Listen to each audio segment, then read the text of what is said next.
them where they are, and everyone can get to know each other. See, you can tell like everyone's talking, everyone's enjoying. Come for the food, stay for the healthcare on White Coat Black Art with Dr. Brian Goldman. Tomorrow afternoon at 1:30, 2 in Newfoundland, 3:30 Pacific, and on demand on CBC Listen.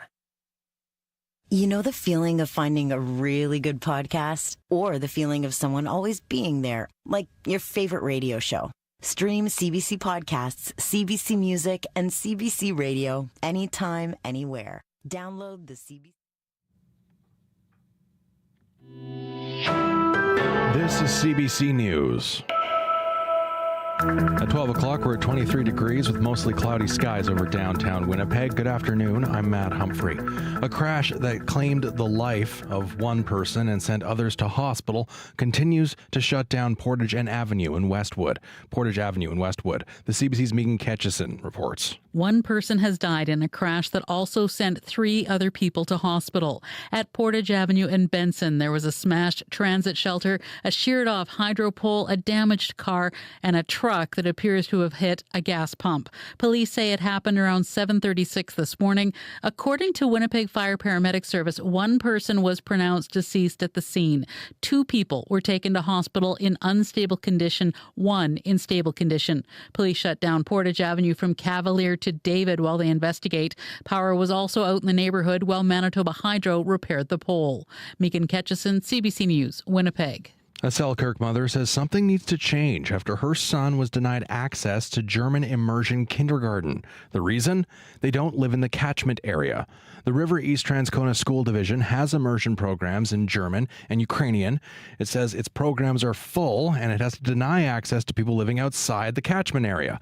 Angela Schellenberg lives in Selkirk and is upset her son was refused. These language programs positively contribute to diverse heritage and cultures that make up our province, and we don't all live in one specific catchment. So maybe we need to take another look at how we provide access to these programs for people from out of catchment who want access to language learning. Schellenberg says her daughter, who started in the program before the restrictions, has been told she won't be able to move on with her classmates because those classes are full. The division says the classes were created to serve people living in River East Transcona. Ottawa and Quebec will invest more than $2 billion to build a low Earth orbit satellite network called Telesat Lightspeed. It would be comprised of some 200 satellites. Prime Minister Justin Trudeau says such a network will help keep Canadians in remote communities connected and make Canada a global leader in technology. The world needs to stay connected, and Canada, quite frankly, is one of those countries that does a better job of bringing people together than just about anyone else in the world. And now we get to do that to some of the most advanced technology that the world will continue to need to rely on for decades to come. Trudeau made the announcement in Sainte-Anne-de-Bellevue, Quebec, home of satellite maker MDA Space.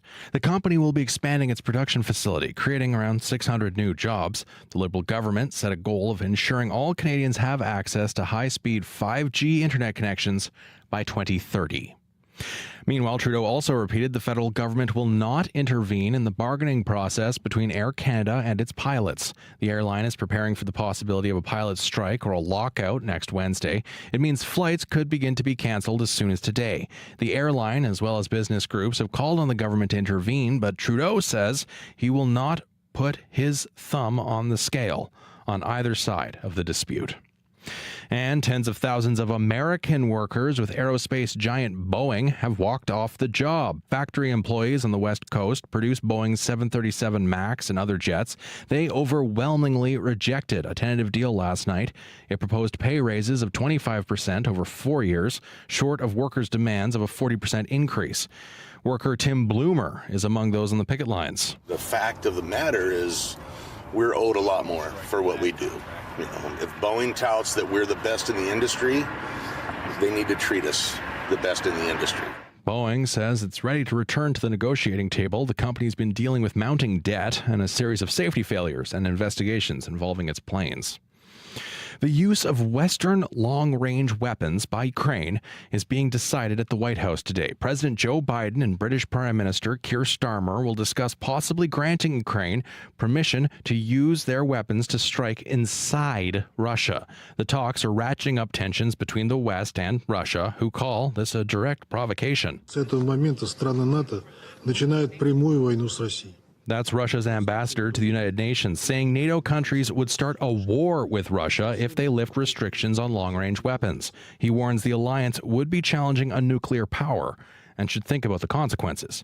For months, Ukraine has urged its allies to allow wider use of Western weapons with the aim of hitting targets inside Russia. And an event offering essential services and supports for Winnipeg's most vulnerable population is happening right now. The CBC's Mike Arsenault is there. Hundreds are in attendance at the Jizzy Watisi Win Service Expo in downtown Winnipeg today. The expo is organized by End Homelessness Winnipeg. 70 service providers and more than 100 volunteers are offering free services for those experiencing homelessness. That includes health screenings, housing resources, help getting ID, as well as haircuts and legal support. The expo will be offering services until 4 p.m. Everyone's invited. Mike Arsenault, CBC News, Winnipeg. And that is your CBC News from Winnipeg. For news anytime, you can head to our website, cbc.ca/Manitoba, or you can use the CBC News app.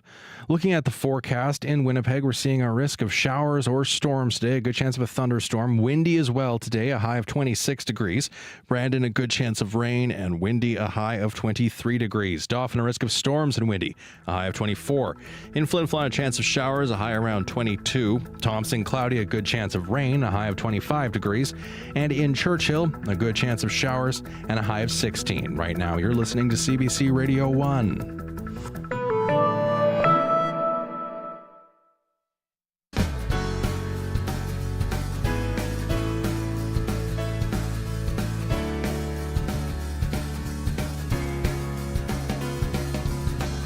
Well, welcome to the Noon Hour, Manitoba. I'm Marcy Marcusa, and this is Radio Noon on CBC, 89.3 FM, 990 AM on the app and on YouTube as well.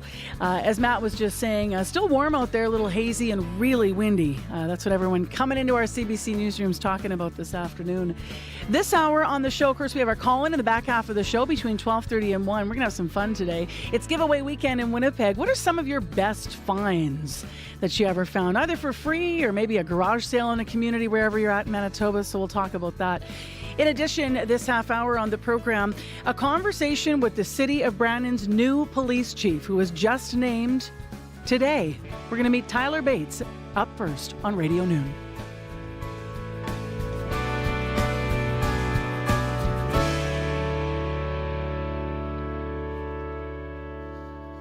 And I also want to mention that we've got quite an update story this half hour coming up also. We're going to have an update and hear some music from a local Métis artist who survived a brain aneurysm that happened during a Winnipeg concert back in 2018. And she has brand new music out. Lisa Lester will also be in studio. But first, let's go to Brandon. Brandon Police Service has a new police chief, and it is Tyler Bates. Tyler Bates assumes the role October 15th. He comes to Brandon from Regina, where he served as the RCMP's Chief Superintendent of Saskatchewan South District. Brandon has been without a police chief since Wayne Balkin retired in 2023 to run as an MLA. And Tyler Bates joins us now via Zoom, which I'm grateful for. This press release just came out. Congratulations on your new role. I think you're muted, actually. Mr. Bates, I think you're muted. There you are. Try that again. How are we now? You are loud and clear. Congratulations to you. Thank you. Yeah, thank you. Thank you for the invite, and it's nice to talk to you today. How do you describe the shift that's going to be coming from, you have a lot of new things coming, but first of all, going from RCMP in Saskatchewan to leading a police service in Brandon. So different province and different level of policing. Yeah, no, I'm really looking forward to the transition. Having one police board to communicate with and work alongside is certainly something that is a new experience for me, something that's a little bit foreign when you've got over 30 detachments in a particular part of a province. You're split in many directions, dealing with elected representatives and managing and responding to police priorities and public safety concerns. So to have a singular police board is something that I'm really looking forward to engaging with. Why did you want the job, and why did you want the job in Manitoba? Well, it's always been my intended transition to transition from the RCMP to a leadership role within a municipal police agency. Brandon being the second largest municipal center in Manitoba, it was always something that was attractive to myself. I started my career in Virden, Manitoba, actually, so within the Westman region, and so it's really coming full circle to a part of Manitoba that is familiar, and I should state as well, Manitoba is my home province. So to come back home, it's a bit of a homecoming to return to the Westman region of the province, in an area that we really appreciated and enjoyed living in when we had that opportunity. What do you see as the top challenges you're about to face as the new police chief in Brandon? You know, I'm just familiarizing myself here with administration and operations, and it's really new to have much dialogue with respect to priorities, if you will. But certainly, first and foremost, from my perspective, everything starts with relationship.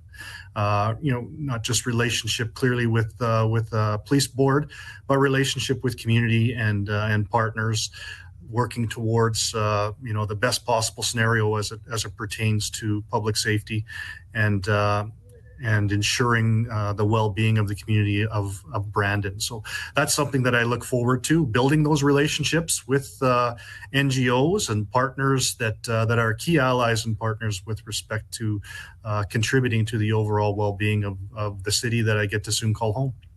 As you well know, having been in policing for many years, right now we're in a moment, and in Winnipeg we've talked a lot about it because we're about to have a new police chief here named as well. But we're in a moment where a lot of people just flat out don't trust police to serve them, to take care of them. How do you intend to build relationships? You highlighted that as one of your priorities. Where there is a lack of trust in police, it's not everyone, but there is this big swath of people that don't trust you at the get-go. How will you build that? Sure. That's a fair question and a good question.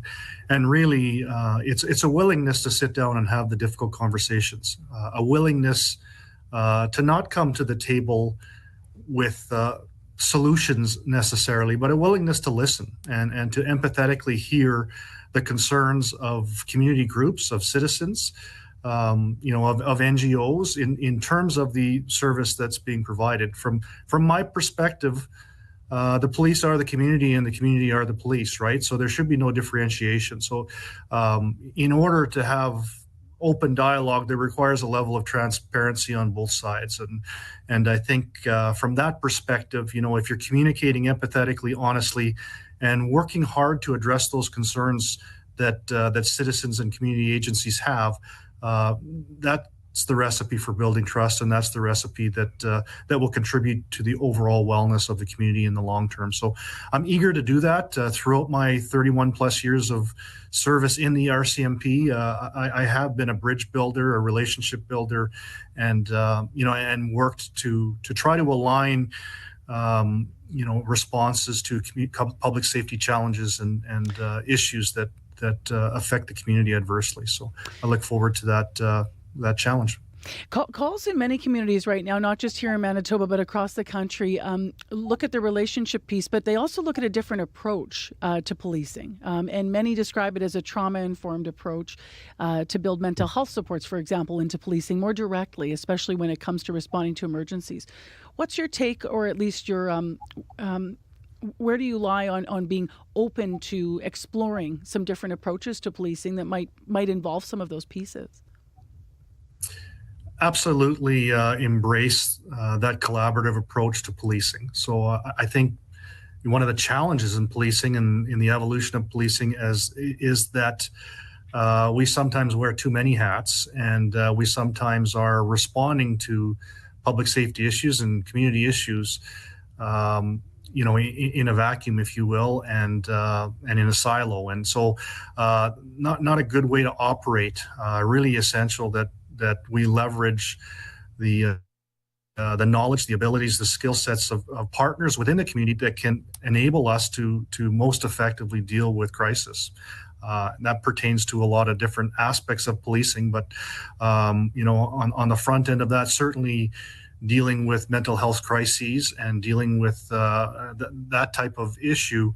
I've seen the effectiveness of working with professionals in that respect and managing collaboratively those types of challenges and providing for the needs of all citizens, regardless of their vulnerabilities and the issues that are plaguing them. I know that one of the specific issues in Brandon is an increase in drug overdoses that have increased, and fentanyl-related possession charges as well. So these are complex issues, of course. They include a lack of housing and resources that play into this, and there's also not a supervised consumption site in the city of Brandon. Can you share a little bit about how you might approach that to try and reduce substance trafficking and abuse in community? Like, do you...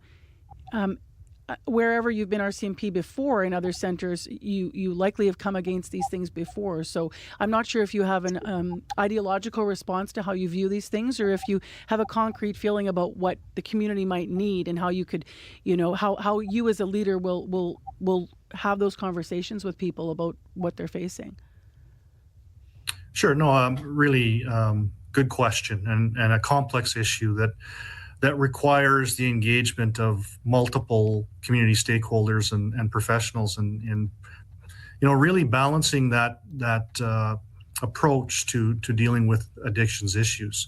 The fact of the matter is that it's not an empathetic response to try to enforce our way or to try to arrest our way out of the predicament, and it's really essential that we have community agencies that come alongside and provide the necessary supports that can contribute to wellness of our citizens, right? So that's as far as the policing response, do we have a role to play in dealing with the addictions crisis that for certain is not just plaguing Brandon or the province of Manitoba, but is something that we're seized with across this country, and really, really critical that the response be one of empathy, in dealing with folks that are in a vulnerable situation, providing the necessary supports and community agency supports, alongside clearly the enforcement role that the police have in this situation, right? So, one agency alone, whether it be the police or whether it be addictions counselors or support programs, are not going to be able to resolve this, in a silo. But working collaboratively, working together, I feel that from an ideological perspective, we can have a balanced approach that is empathetic, that is supportive, and that protects the community at the same time from an enforcement perspective. And I know you're on day one, Chief Bates, but does part of that approach include supporting a sobering center? I know there's been calls right now from mayor and community advocates for that. I'm not sure if you feel positioned to weigh in right now. Yeah, that's certainly a topic that is worthy of dialogue. I won't comment specifically on the situation in Brandon here because I'm going to have a time of familiarization that will follow. But I certainly have seen the effectiveness of a sobering center in other places I've worked. I won't mention the specific city, but certainly to have a location where people can voluntarily attend and have a place to obtain sobriety is a much better option than having to incarcerate them in a cell block facility. So, I know that's a complex issue that involves a lot of stakeholders, but certainly there is value in those types of services, and I've seen the effectiveness in that in other places that I've had the privilege of working. Well, I know that you have a meeting with local stakeholders later today. We will leave you to what's going to be a busy first day, I suspect. Thank you very much for giving us one of your first interviews here on CBC on Radio Noon, and congratulations again on your new role as Chief in Brandon. Thank you, ma'am. I appreciate the opportunity to have a discussion with you today. So, joining us live, you as well, joining us live via Zoom, that's Tyler Bates. Tyler Bates just has been named this morning, was just named the new chief of the Brandon Police Service. So the Brandon Police Board does plan to host a public open house at some point later this fall. The chief will be engaging in some meetings today, which are not yet public, but they will be with different stakeholders in Brandon. Hi, I'm Saroja Coelho, host of the Saturday afternoon call-in show Just Asking, now expanding to 2 hours. And I'm Ian Hannamansing, host of the Sunday afternoon call-in show Cross Country Checkup. Whether it's world events or what's happening in your backyard, every weekend we connect Canada live. That's Just Asking with Saroja Coelho, Saturday afternoons at 4 Eastern. And Cross Country Checkup with Ian Hannamansing, Sunday afternoons at 4 Eastern on CBC Radio 1. It's time to get into our weather forecast here a little bit and have a look at what's going on around Manitoba this lunch hour. Are you out walking or biking, trying to get it in before the rain maybe? Well, it depends where you are. In Winnipeg, we are still waiting to see if that rain is going to happen for us. We're expecting this afternoon that there's a good chance we're going to see some showers to begin late this afternoon, and a high of 27. It's been really windy. A lot of folks talking about the wind. Winds are south 30 to 50. It almost is hazy out there in downtown Winnipeg if you look at what the sky conditions look like. It is 24 degrees currently in the city of Winnipeg, and as mentioned, no rain yet. There is rain falling up into Dooley Lake. It's 11 degrees. That's a cold spot in the province. Pinawa, lucky you. Nice day there. And no rain, just 26 degrees. You're our hot spot right now. Churchill is raining, and here in some other centers, it is mostly sunny. Although Brandon right now mostly cloudy and 20 degrees. Let's have a quick look at the temp roundup otherwise. In Thompson, currently mostly cloudy, 20 degrees as well. The Paw's sitting at 23, Sprague is at 26, and over in Portage, light rain and 18. And often if it starts raining in Portage, it's not going to be long before we start to see that happening in Winnipeg. So once again, currently in the city, we are sitting at 23.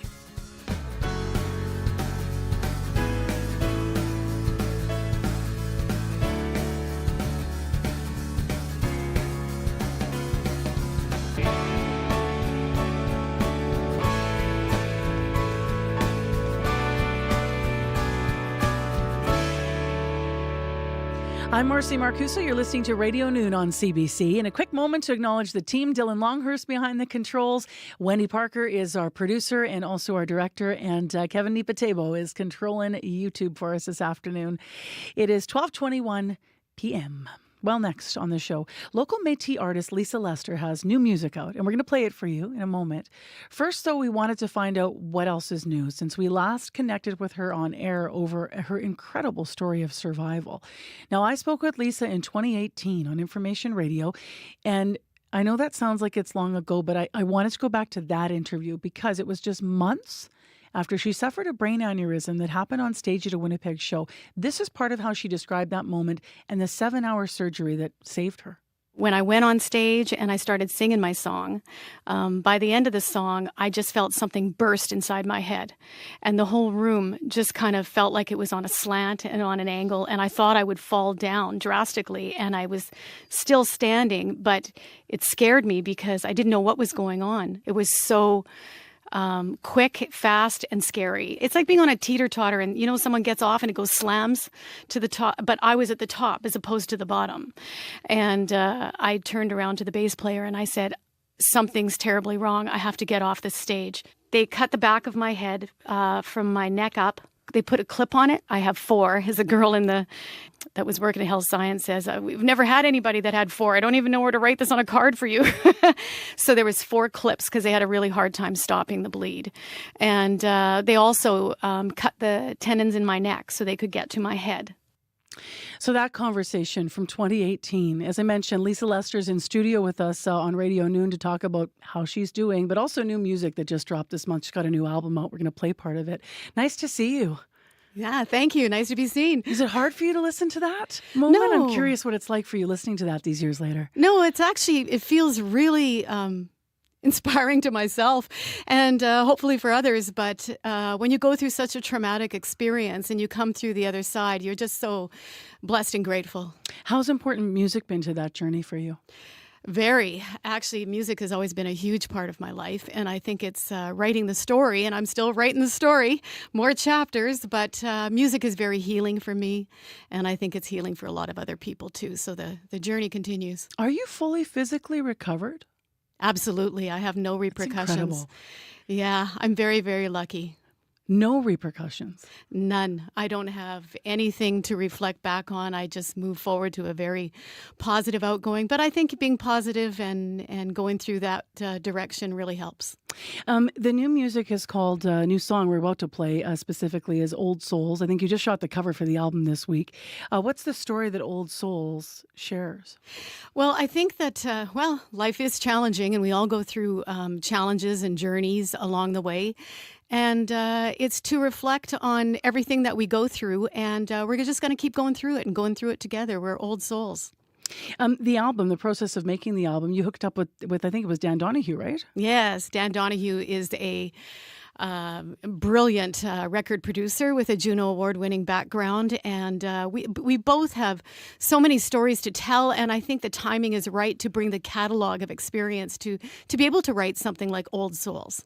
What's your favorite track on the album? Do you have some tracks on there that you've been working on for a number of years that reflect different parts of your life, right? Yes, actually, fate would have it that we crossroad, and Dan says, you got lots in you still, because I still miss singing so much.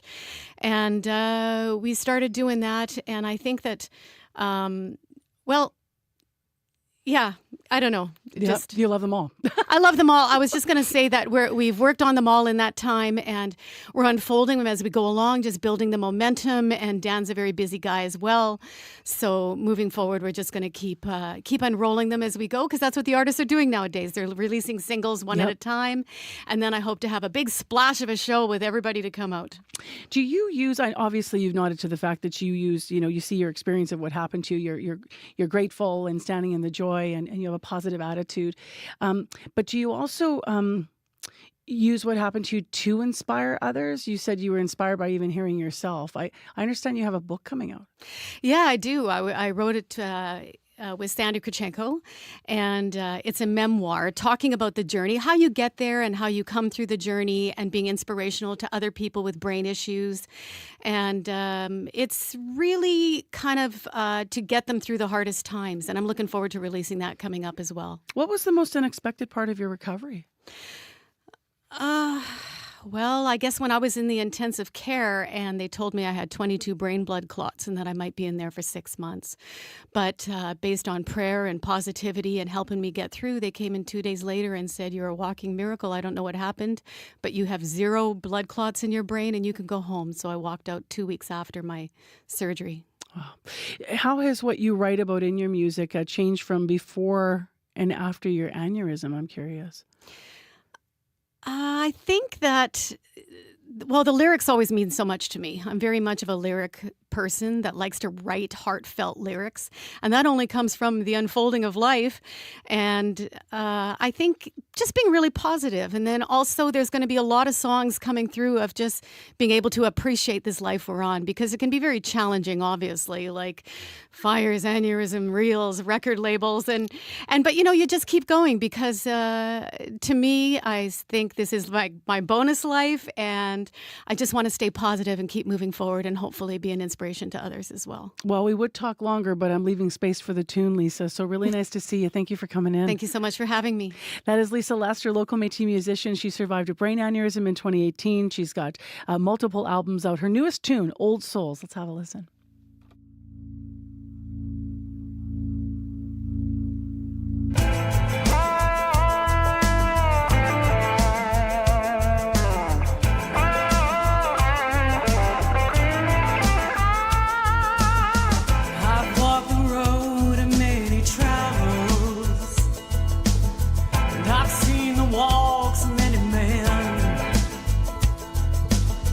I've paved the way through some life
Lisa Lester and Old Souls. You can find some of her upcoming shows and new music. She's active on Facebook. You can check it out online as well. They just shot the cover for this new album.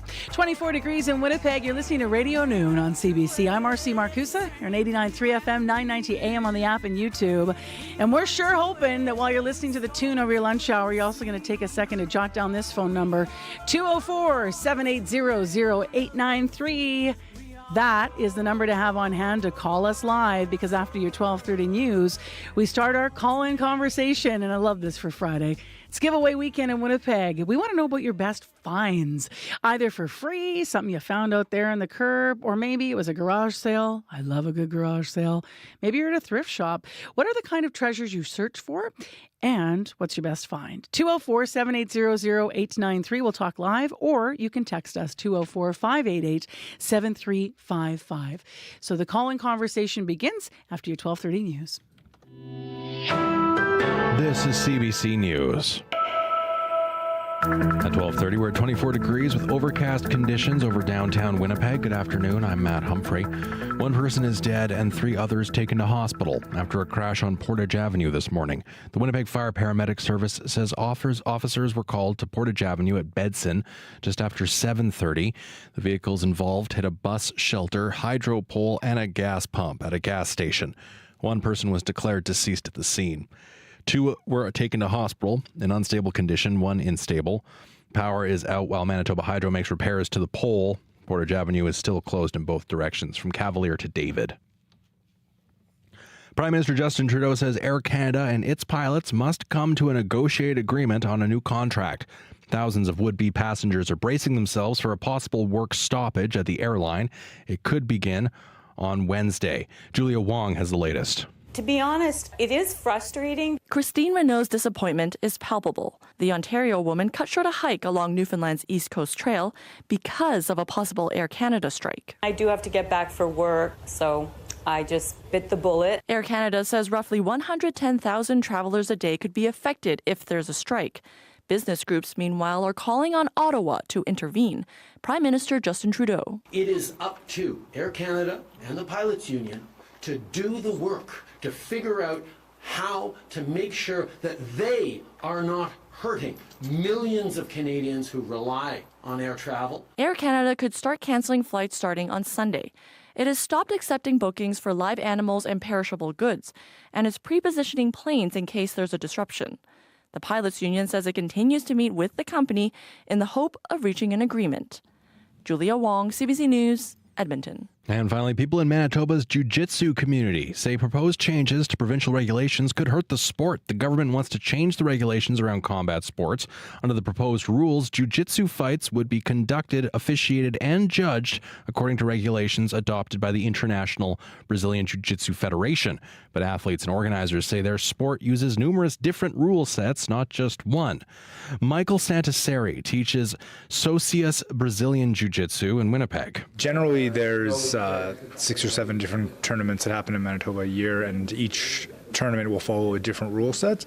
So what the province is trying to do is trying to restrict the rule set that we can use, kind of pigeonhole it into one rule set, which we don't even know how they determined that that was the rule set that they want to use. He worries the proposed rules could limit tournaments. The minister responsible for sport says consultations are still ongoing. And that's your CBC News from Winnipeg. All right, thanks, Matt. Back soon. It is time to get into what's happening in our weather forecast. Riley Lightchuck joins us in studio, as he always does on Radio Noon. How are you doing today? Good. Expecting a few showers to roll into Winnipeg this afternoon. A lot of that, as expected, already starting to move into parts of Westman. So Brandon getting some showers this morning. That main area of instability kind of parked over south central Manitoba right now. Morden, Winkler, Manitou, Pilot Mound getting a few showers. Portage La Prairie right now as well. A lot of this pretty...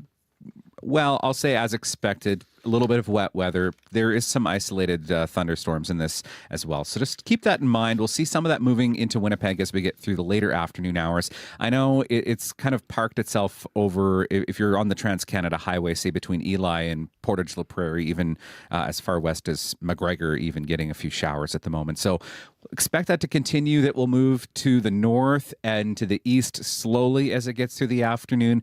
That means as we get into the early evening here in Winnipeg, expect some showers. I'm saying about 3:30, 4 o'clock. Expect that to sort of move into the western side of the city and continue to make its way into the Interlake and into Eastman as we get through into the morning tomorrow. We getting a ton? I just repeat what you said about amounts that you're expecting. About 5 to 10 millimeters generally. Could see some higher amounts, particularly in that south central part of the province, maybe up to 15 in some of these little isolated thunderstorms. But general 5 to 10 millimeters, I think. It's pretty quickly moving through southern Manitoba.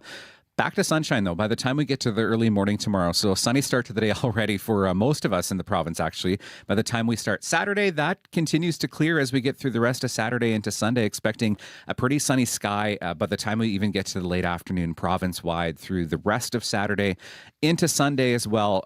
A slight chance through central Manitoba that we could see a couple of isolated showers through central Manitoba into Sunday. But by and large, actually a pretty warm weekend ahead and pretty sunny as well. All right, we'll take it. We'll take it. As mentioned, about 5 to 10 millimeters generally over the next 12 hours or so across southern Manitoba.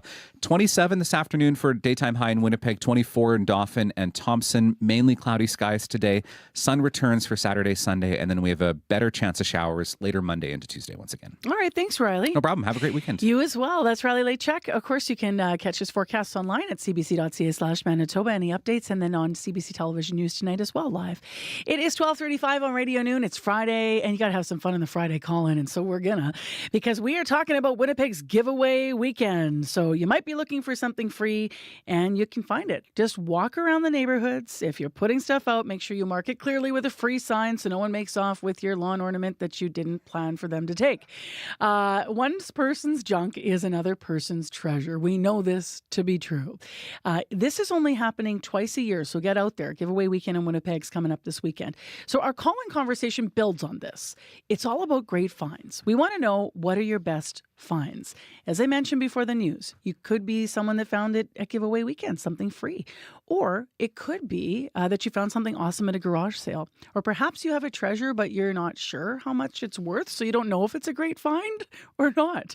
Well, today we have a special guest to walk us through everything. Mike Hewen is former antique shop owner who ran Mike's General Store for over 40 years in Winnipeg. And he's even been on Antiques Roadshow in the past and has some an upcoming vintage and collectibles sale that he'll be involved in. Hi, Mike. Hello there. It's nice to see you. Great to be here. All right. I can't wait to see what people call in with. So let's give the numbers here. 204-780-0893. 204-780-0893. So don't be shy. What'd you find? Tell us. Anything goes. You can also text us 204-588-7355. So before I ask you any questions, let's show and tell here. Especially if you're on YouTube, you're going to really benefit. You've got a whole bunch of things in front of you on the table. Which one do you want to highlight? I always bring a few things in. I thought I'd bring my own microphone today. I thought, why not? But an old, it's an old Shure microphone. Now, when you look at this, what does this make you think of? The Boogie Woogie Bugle Boy from Company B. Well, that's a good one. But Elvis Presley. I mean, this was Elvis Presley's. This is a mic that, in his early years that he always used. I mean, it's one of the most iconic looking microphones. Yeah. I collect old microphones, and this is just one of my favorites. Where'd you find it? I'm trying to remember. Was that an online find, or was not at a free weekend. Yeah, fair enough. Fair enough. I'm sure it came off a collector or something. I mean, I've owned this for about 30 years, so yeah, my mind doesn't go back that far anymore. I brought a few other little things. I mean, what's really hot in the market now is old advertising signs. Hold that one up just a little bit for the audience. There we go. For the camera. There we go. Yeah, I always forget we're on camera too. It's a little Coca-Cola palm press. This would have gone on a door. It's maybe about 12 inches high, 3.5 inches wide, and there'd be one on the inside of the door or the outside of the door to say, come in, have a Coke. And this one would have been on the inside saying, thank you, call again for a Coke. It is sort of shaped. This is probably from the mid to late 40s. It's probably worth a couple $100. How did you get the bug for all of this back in the day? Like looking for something when you think about your best, were you a garage sale person or what? No, I go back to when I was 14 and my mom used to kick me out of the house on a Saturday to help my dad at his grocery store. And I would sort the pop bottles in the back, and somebody returned some pop bottles that were no longer in business. And I said to my dad, well, what do we do with those? He says, well, put them in the corner with the other ones. If they come back in business, we'll get our 2 cents back for each bottle. So I took one of each home. And years later, if anybody remembers the Odeon Drive-In, they used to have a thing on the weekend where for $10 you drive your car in and you just throw all your junk out on the ground there or set up tables and you could sell your stuff. And I remember going there and seeing the bottles that I had on my shelf. which at the back of my dad's store, there was tons of them selling for like $1 and $2 each. I thought, oh, I'm rich. So I went back to my dad had since sold the store. So I went to a new owner. I bought all the bottles, and I started going to other grocery stores to look for bottles. Then you'd find some signs along the way. Next thing you know I'm living in a house with 4 guys and decorate the whole place. Everybody moves out. What do I do with all the stuff? Well, let's open a shop. So just on Portage Avenue at Valor Road, I opened my first store in 1979. And the rest is history, I guess. I don't know. The rest is history.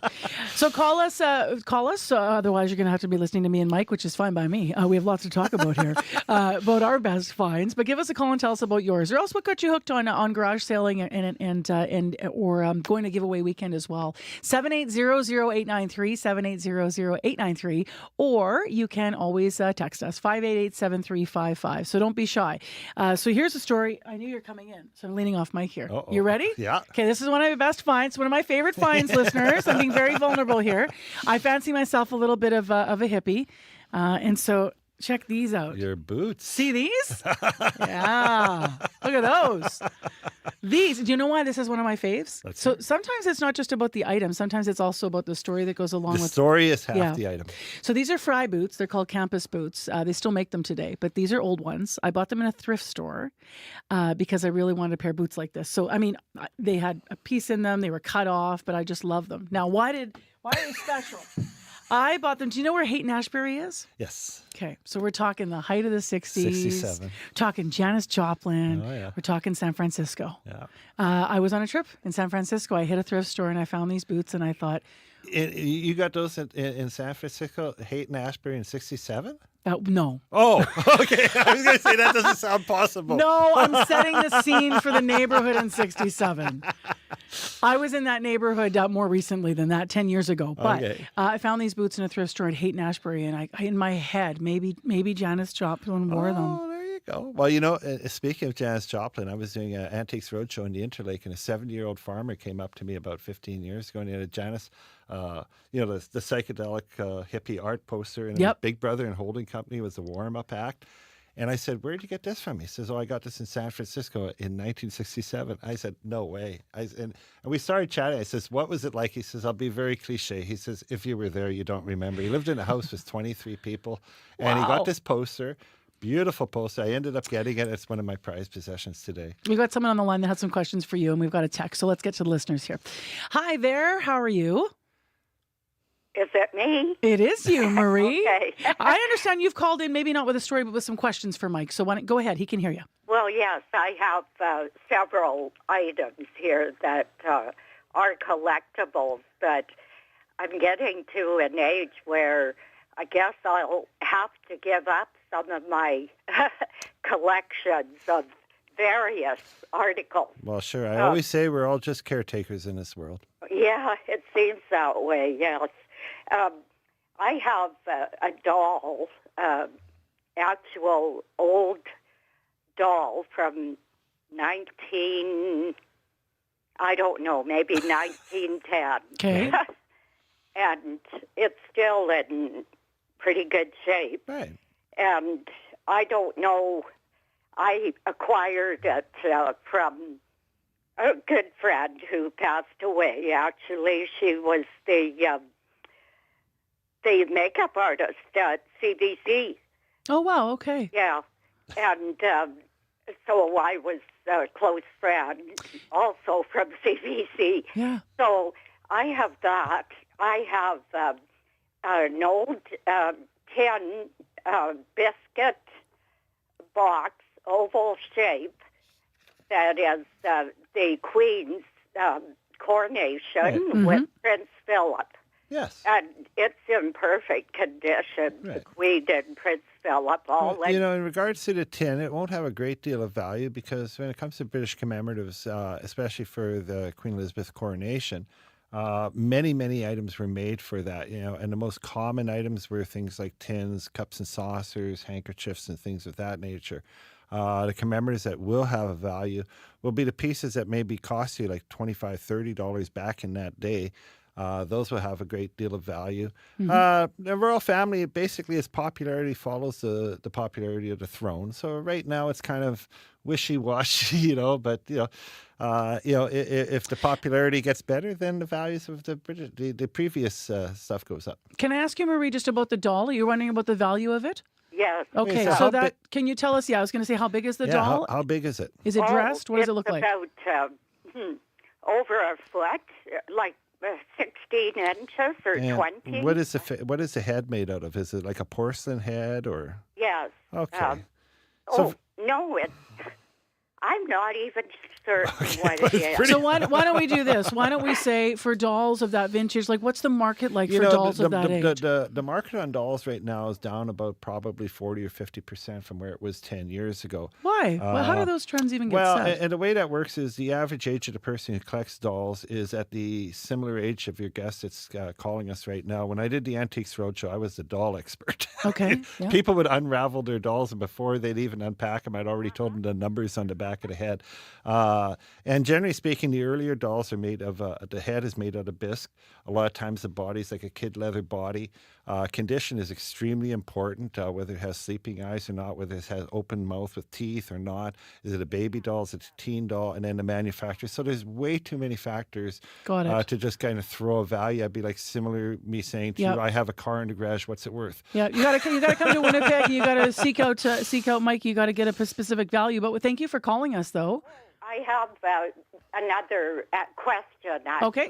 Hang on one sec, Marie. Hold that thought. I'm going to throw out the lines because I want to get people on the line in the queue. Yeah. This always happens. People start calling too late and then I can't get them on. So here we go. 204-780-0893. If you want to call, 204-780-0893. Mike is open to trying to help us with valuations. And also we're just sharing stories of the best thing you ever found or bought or acquired. So what else do you have there that you're wondering about? We have another caller, but we'll give you one more item, Marie. What have you got? With the Queen and Prince Philip, it's Carr and Company, Christie Carlisle, England. Okay. And what is it exactly? Is it like a figurine or is it a? No. This is that same. The tin for biscuits. Oh, okay, yeah. Like I say, very little value. I mean, those tins will sell anywhere around $10 to $15. Okay. Yeah. All right. What about an old cake stand? An old cake stand? A lot of that will depend on the manufacturer. So if it's something like Royal Albert, there's a lot of people that collect different patterns. If it's really fine china that's much earlier, it could have a better value. But generally, those cake stands, they're in the $10 to $30 range. All right, got to go, Marie. Jake is on the line with a question. I also want to read first before we get to you, Jake. Jack sending us a text just reflecting that free weekend, which is this weekend. He's writing is pretty great and says, I'm sure it also helps keep tons of items out of the landfill, too. Yes, that's the so best it's part. important. Okay. Let us go to Jake. So Jack sent the text. Jake's on the line. Hello to you. Hey, how's it going, guys? Going well. What's your question for Mike? Hi, Mike. We're talking about toys and old antiques and stuff. I have an old Eugene the Jeep doll from Popeye, circa 1920. It's completely wooden. Yes, I know that. Is that any sort of a collectible? If I remember, they're made by Knickerbocker, if I'm not mistaken. A lot of times they'd have a little sticker on them. Again, very collectible, but it's starting to disappear in terms of value or go down in value because, I'm 65 and I just kind of remember Popeye. Nobody wants it, right? I'm at the youngest generation of what we would consider a Popeye collector. Basically, somewhere in the early 70s, they decided that Popeye was no longer going to be on TV anymore. So, you have to have a memory and nostalgia for something.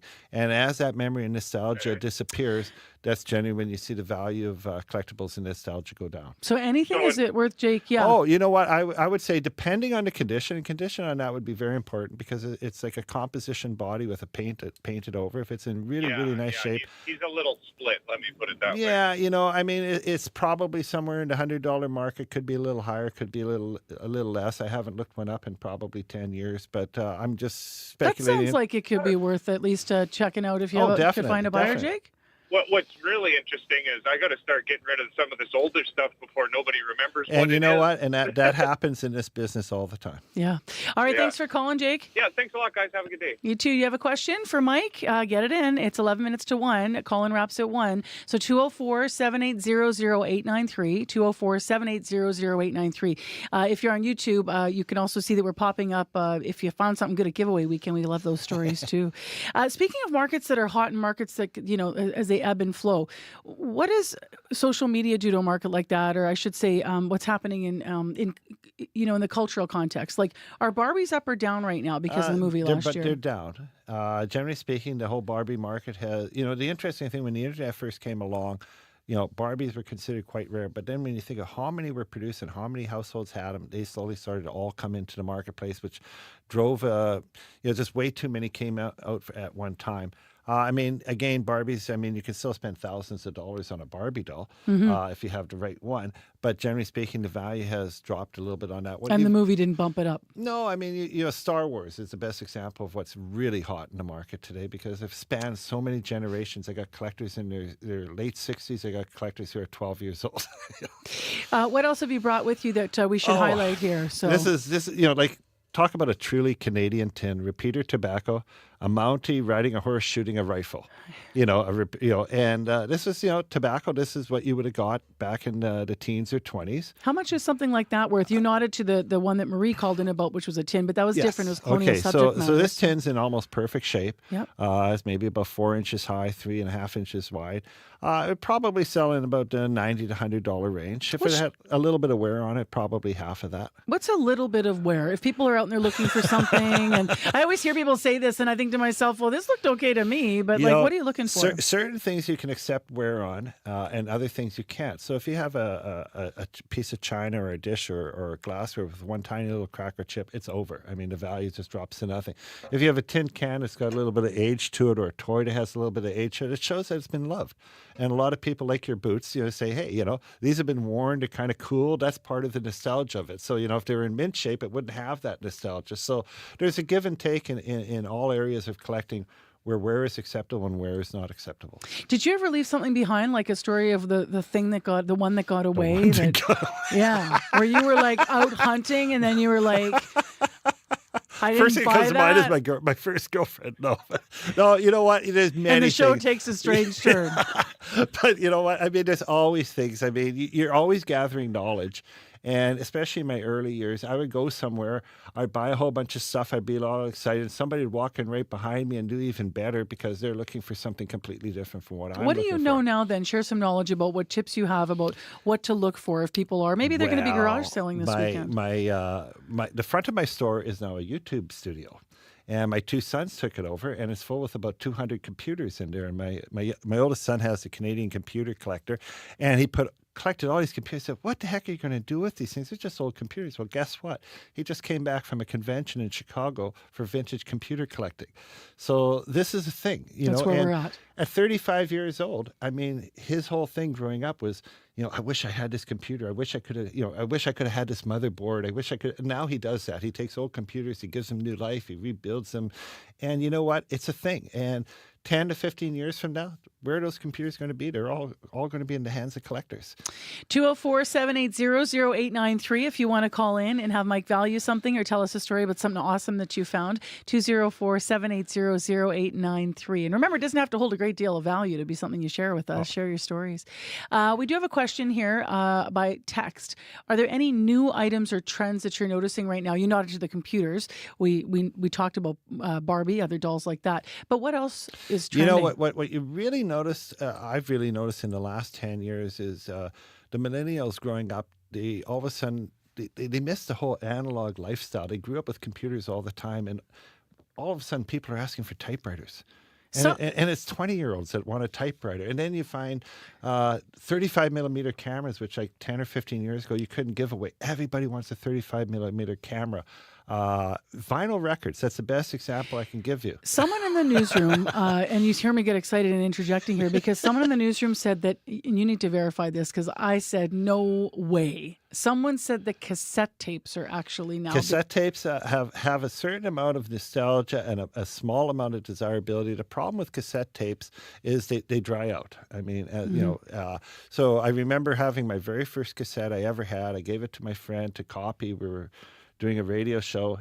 He came back. He says, I got good news and bad news. I go, what's that? He says, good news, it's all sitting here on a USB stick. I go, what's that? He said, when I rewound it, the tape just snapped like that. Yeah. Because they dry out. Yeah, they do. So, I mean, it's Can you reconstitute them at all? Can you do anything with them? I'm sure if you go to YouTube, there's a guy who takes them all apart and glues them. Exactly. Yeah, fair enough.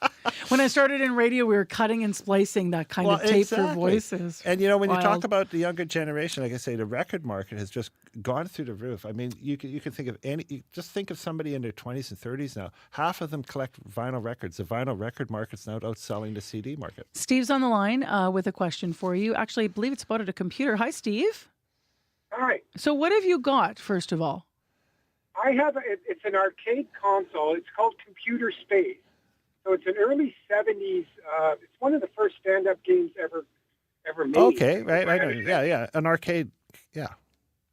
Yeah. So I have it. I've done some popping around the market on what it's worth. I'm not really a collector on this stuff. Right. I think somebody would really appreciate this. Well, sure. Is that something I should sell or hold on to? Well, you should only hold on to it if you want to. I mean, I can't make that decision. People have asked me that for 45 years. I said, well, I can't make that decision for you. If you like it, you should keep it. If you don't need it anymore, you should sell it. It's just a question of making sure that you're getting a fair value for it and doing your homework and researching it, or talking to somebody that has that knowledge that can share that with you. That's probably Steve's way of saying, is this worth $10 or is this worth like $1,000? Because maybe that'll inform his decision if he keeps it. Yeah, stand-up console video games are quite desirable now because they're batting a lot of nostalgia for a lot of people. A lot of the greater value will be on the individual games. So let's say you had Donkey Kong or Miss Pac-Man or something like that with the graphics all down the side. Frogger, there you go. And those are the ones that will generally have the best value. The biggest problems that those have is the electronics. And you have to find somebody that knows how to fix them and repair them and maintain them. I don't want to run out of time. We got a caller now and a text. This always happens at the end of the call-in. So, Steve, did you get some clarity there, or are you still wondering about evaluation? No, that's fine. Thank you. Yeah, a little bit of homework will help. Yeah. Okay, thank you, Steve. Okay. Marianne, hi, how you doing?